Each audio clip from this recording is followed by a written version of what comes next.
আসসালামু আলাইকুম বন্ধুরা, কেমন আছেন সবাই? আশা করি সবাই ভালো আছেন।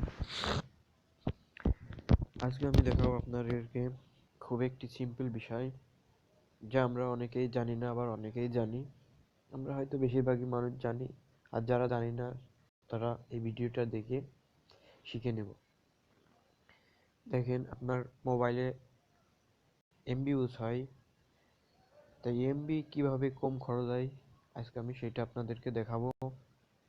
ওই পদ্ধতিটা কিভাবে এই কাজটা করলে এমবি কম খরচ হবে এখন আপনাদেরকে দেখাবো। এখন আপনি আপনার ফোনের সেটিংয়ে যাবেন। সেটিংয়ে যাওয়ার পরে এখানে নিচে দেখবেন ডাটা ইউজ।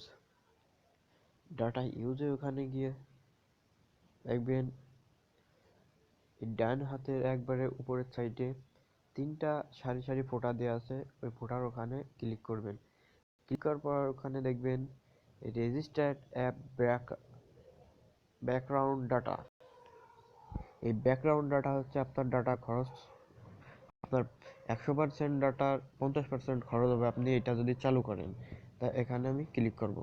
ক্লিক করার পরে এখানে দেখবেন if you register background clear data same apps and services will not work unless you are connected to wifi.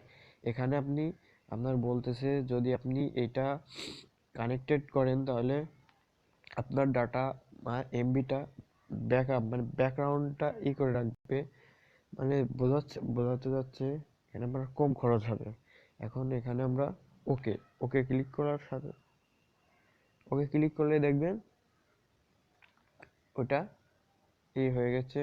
উপরে দেখবেন একটা নোটিফিকেশনে আসবে ব্যাকগ্রাউন্ড ডাটা রেজিস্টার্ড, মানে আপনার এটা রেজিস্টার্ড হয়ে গেছে। এখন আপনি আপনার ইচ্ছা মতন ডাটা ইউজ করতে পারবেন।